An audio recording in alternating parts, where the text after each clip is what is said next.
Hi my dears, എല്ലാവർക്കും universe around Dev's 111ന്റെ മറ്റൊരു പുതിയ വീഡിയോയിലേക്ക് സ്വാഗതം. ഞാൻ ദേവിശ്രീ. എല്ലാവരും സുഖമായിട്ടിരിക്കുന്നു എന്ന് വിശ്വസിക്കുന്നു.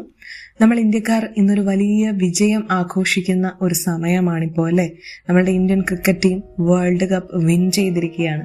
മലയാളികൾക്കാണെങ്കിൽ ഇരട്ടി മധുരം പോലെയാണ് നമ്മുടെ സ്വന്തം സഞ്ജു സാംസന്റെ തകർപ്പൻ പ്രകടനവും അദ്ദേഹം നേടിയെടുത്ത അച്ചീവ്മെന്റും ഒക്കെ. അതൊക്കെ ഓരോ ക്രിക്കറ്റ് ആരാധകനും ഓരോ മലയാളിക്കും അഭിമാനത്തിന്റെ കൊടുമുടിയിൽ കയറിയ നിമിഷങ്ങളാണ് നൽകിയത്. നമുക്കിവരെയൊന്നും വ്യക്തിപരമായി അറിയില്ല എങ്കിൽ കൂടിയും അവരുടെ വിജയം അത് നമ്മളുടെ വിജയമായിട്ടാണ് ആഘോഷിക്കുന്നത് അല്ലേ. നമ്മളുടെ രാജ്യത്തെ റെപ്രസെന്റ് ചെയ്ത് കളിക്കുന്ന ഓരോ ആൾക്കാരും നമ്മളുടെ സ്വന്തമായി തന്നെയാണ് നമ്മൾ കാണുന്നത്. ഈ ഒരു വിക്ടറി സെലിബ്രേറ്റ് ചെയ്ത് പോകുമ്പോൾ അല്ലെങ്കിൽ നമ്മൾക്ക് പല ഇന്റർവ്യൂസും ഇതിനിടയിൽ കാണാൻ കഴിയും. ഒക്കെ പല ഇന്റർവ്യൂസും പല വീഡിയോസും ഒക്കെ ഇപ്പോൾ വൈറലായിക്കൊണ്ടിരിക്കുന്നത് നമുക്ക് സോഷ്യൽ മീഡിയയിലൂടെ കാണാൻ പറ്റും. ഞാനും അങ്ങനെ കുറെ വീഡിയോസ് ഒക്കെ കാണാൻ ഇടയായിട്ടുണ്ട്. ഇതിൽ തന്നെ സഞ്ജു സാംസന്റെ ഒക്കെ പുതിയതും പഴയതുമായിട്ടുള്ള കുറെ ഇന്റർവ്യൂസും ഒക്കെ കാണുമ്പോൾ വളരെ സ്ട്രൈക്കിംഗ് ആയിട്ട് കുറെ കാര്യങ്ങൾ നമ്മളുടെ മൈൻഡിലേക്ക് കയറി വരും. അതിൽ തന്നെ അദ്ദേഹം പറഞ്ഞ പല വാക്കുകളും ഇന്ന് ആരാധകർ ഒക്കെ നെഞ്ചിലേറ്റി ആഘോഷിക്കുകയാണ്. ഇതൊക്കെ കേൾക്കുമ്പോൾ മനസ്സിലാക്കുന്ന ഒരു വലിയ പാഠമുണ്ട്.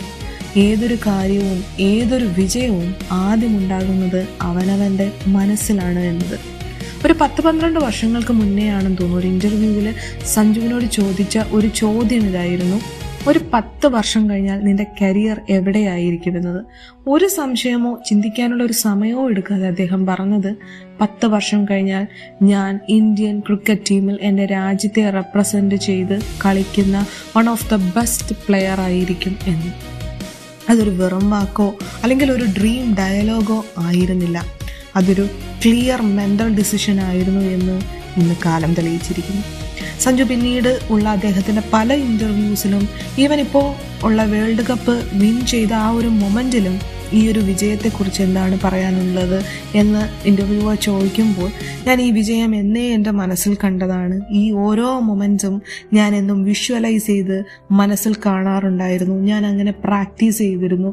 ഇതിനു വേണ്ടി ഞാൻ എല്ലാ തയ്യാറെടുപ്പും നടത്തിയിരുന്നു എന്നാണ് പറഞ്ഞത്.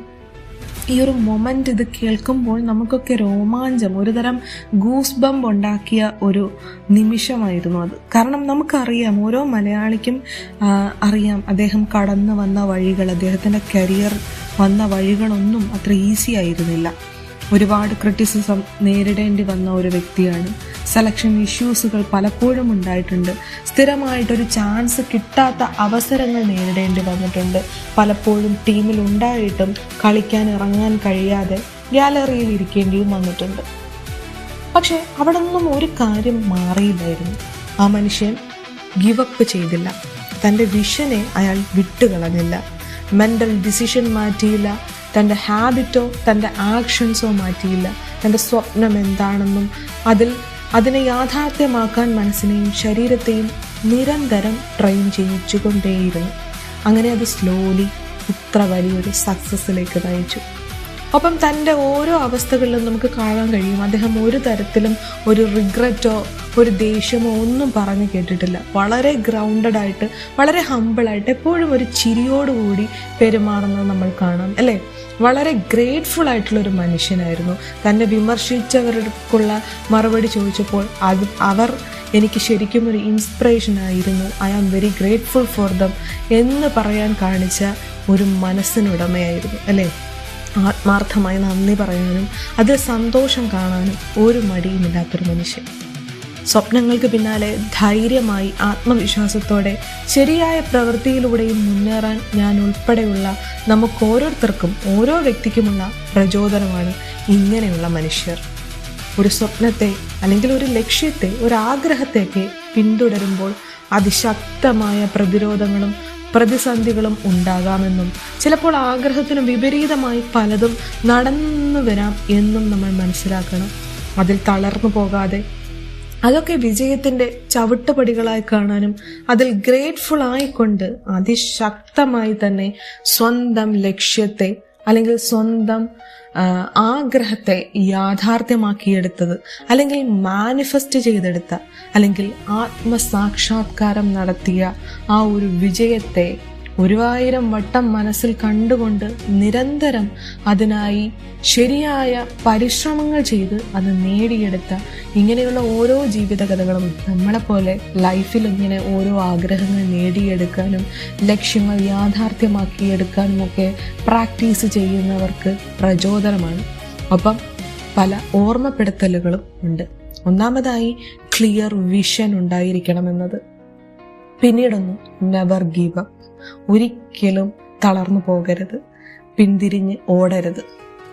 ഡ്രീം കാണുന്നതെന്തോ അത് ഡ്രീമായി ഒതുങ്ങി പോകാതെ അതിനായിട്ടുള്ള ആക്ഷൻസ് എടുക്കേണ്ടതിന്റെ ഇമ്പോർട്ടൻസ് പറയുന്നുണ്ട്.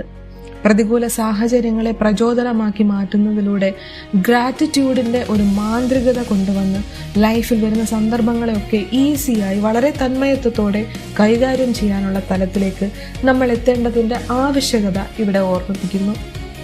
മനസ്സും ശരീരവും ഒന്നു തന്നെയാണ് ആഗ്രഹിക്കുന്നത് എന്ന് ഉറപ്പുവരുത്തണമെന്നും ഓർമ്മിപ്പിക്കുന്നു. ഒപ്പം ശരീരത്തെ ലക്ഷ്യസ്ഥാനത്തെത്തിക്കാൻ മനസ്സിന്റെ ഉറപ്പ്, മനസ്സിന്റെ വിശ്വാസം എത്രത്തോളമാണെന്നും ഓർമ്മപ്പെടുത്തുന്നു. ഏതൊരു കാര്യവും 2 തവണ സൃഷ്ടിക്കപ്പെടുന്നുണ്ടല്ലേ. ആദ്യം നമ്മളുടെ ഭാവനയിലും പിന്നീട് അത് റിയലായി മാറുകയും ചെയ്യുന്നു. എങ്ങനെ എന്നത് ആലോചിച്ച് കണ്ടെത്തലല്ല നമ്മളുടെ ജോലി. എന്ത് എന്നതിനോട്, എന്ത് വേണം എന്നതിനോട് പ്രതിബദ്ധതയും വിശ്വാസവും ഉണ്ടെങ്കിൽ എങ്ങനെ എന്നത് ഉരുത്തിരിഞ്ഞ് വരും എന്നതിനൊരു ഉത്തമ ഉദാഹരണമായി നമുക്ക് സഞ്ജു സാംസണെ പോലെയുള്ള ഇങ്ങനെ വിജയിച്ചു വന്ന ഓരോ മനുഷ്യരും നമ്മളെ പഠിപ്പിച്ചു തരുന്ന പാഠവും അത് തന്നെയാണ്. ഇന്ന് നിങ്ങൾക്കൊരു ലക്ഷ്യമുണ്ടെങ്കിൽ, അതിനായി നിങ്ങൾ തയ്യാറാണെങ്കിൽ ചെയ്യേണ്ടത് ഇത്ര മാത്രമാണ്. ആദ്യമായി ശരിക്കും നിങ്ങൾക്ക് എന്താണ് വേണ്ടത് എന്നതിന് വ്യക്തമായൊരു തീരുമാനമെടുക്കുക. നിങ്ങൾക്കത് കിട്ടുമെന്നും അതിന് നിങ്ങൾ അർഹനാണെന്നും അത് സാധ്യമാണെന്നും ഉറച്ചു വിശ്വസിക്കുക. പ്രതികൂല സാഹചര്യങ്ങൾ ഉണ്ടായാൽ അതിനെ പക്വതയോടെ മറികടക്കാൻ തയ്യാറാവുക. വീണു പോകാതെ ഇരിക്കുക. ദിവസവും അതിനായി പ്രാക്ടീസുകൾ നമുക്ക് ചെയ്യാൻ തയ്യാറാകാം. വേണമെങ്കിൽ വിഷ്വലൈസ് ചെയ്യാം. കണ്ണടച്ച് നിങ്ങൾ ആഗ്രഹിച്ചത് നിങ്ങൾക്ക് ലഭിച്ചതായി ഇമാജിൻ ചെയ്യാം. എത്രത്തോളം ആത്മാർത്ഥമായി അത് സ്വന്തമായാൽ നിങ്ങൾക്കുണ്ടാകുന്ന വികാരം എന്താണോ അത് മനസ്സിൽ അനുഭവിച്ചുകൊണ്ട് നിങ്ങൾക്കൊന്ന് വിഷ്വലൈസ് ചെയ്യാം. കഴിയുമെങ്കിൽ അതേ വികാരം ഉൾക്കൊണ്ട് ഒരു ബുക്കിൽ നിങ്ങൾക്കതിനെ സ്ക്രിപ്റ്റുകളാക്കി വയ്ക്കാം. പിന്നീട് അതിൽ നിന്ന് പുറത്തു വന്ന് ഇപ്പോൾ യഥാർത്ഥത്തിൽ നിങ്ങൾക്കുള്ള, അല്ലെങ്കിൽ നിങ്ങൾക്ക് സന്തോഷം നൽകുന്ന, നിങ്ങൾക്ക് നന്ദിയുള്ള കാര്യങ്ങളിലേക്ക് മനസ്സ് കേന്ദ്രീകരിക്കാം. ഗ്രാറ്റിറ്റ്യൂഡ് പ്രാക്ടീസിനെ ജീവിതത്തിൻ്റെ ഭാഗമാക്കി മാറ്റാം. പിന്നീട് അത് പ്രപഞ്ചത്തെ ഏൽപ്പിച്ചുകൊണ്ട് ഒരു സാധാരണ ദിവസം പോലെ തുടർന്നു കൊണ്ടുപോവുകയും ചെയ്യാം.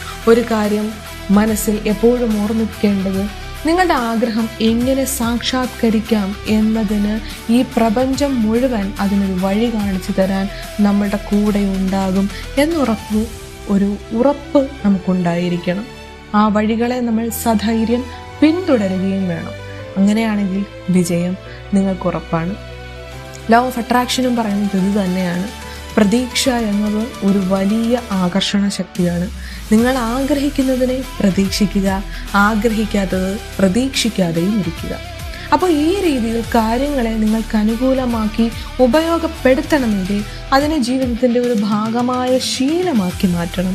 ഒരു തവണ ഉപയോഗിച്ച് നടന്നില്ലെങ്കിൽ വിട്ടുകളയുന്ന ഒരു സംഭവമാക്കി മാറ്റരുത്. നിങ്ങൾ സങ്കല്പിച്ച ആ വിജയ ചിത്രം യാഥാർത്ഥ്യമാക്കുന്നത് തടയാൻ, അല്ലെങ്കിൽ അത് ഇല്ലാതെയാക്കാൻ നിർമ്മിച്ച നിങ്ങൾക്കല്ലാതെ ഒരു ശക്തിക്കും കഴിയില്ല എന്ന തിരിച്ചറിവോടുകൂടി മുന്നോട്ട് പോവുക. അപ്പോൾ വീഡിയോ ഇത്രയേ ഉള്ളൂ. ഇഷ്ടപ്പെട്ടാൽ സപ്പോർട്ട് ചെയ്യുക, ലൈക്ക് ചെയ്യുക, ഷെയർ ചെയ്യുക, ഒപ്പം സബ്സ്ക്രൈബ് ചെയ്യാൻ മറന്നു പോകരുത്. വിജയയാത്രയിൽ നമുക്കൊക്കെയും ഒരുമിച്ച് കൂടാം. Thank you so much for watching. By.